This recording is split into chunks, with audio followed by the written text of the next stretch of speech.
Book of Heaven, Volume 11, November 1st, 1915. Jesus wants to pour himself out in love. This morning, my sweet Jesus did not keep me waiting for too long.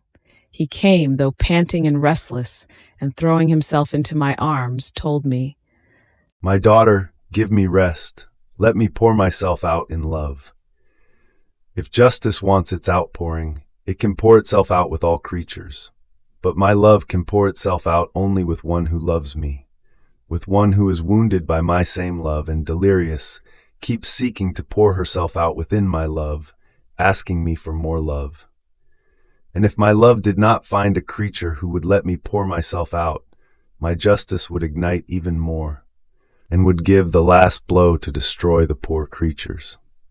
And as he was saying this, he kissed me over and over again, telling me, "I love you, but with an eternal love.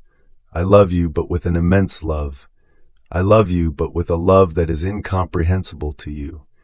I love you with a love that will never have limits nor an end. I love you with a love that you will never be able to match." But who can say all the titles with which Jesus said that he loved me? And at each title he spoke, he waited for my answer.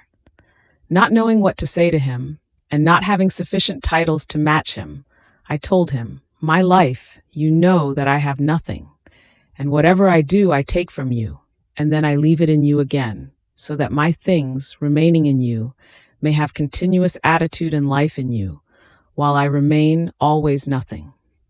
Therefore I take your love, I make it my own, and I say to you, I love you with an eternal and immense love, with a love that has no limits and no end, and that is equal to yours." And I kissed him over and over again.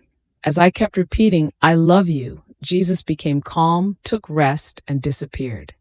Then coming back, he showed his most holy humanity, beaten up, wounded, dislocated, all blood. I remained horrified, and Jesus told me, "My daughter, look.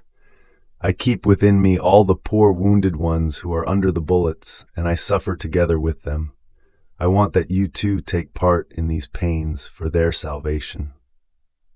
And as Jesus transformed himself into me, I felt myself now agonizing, now grieving. In sum, I felt what Jesus felt.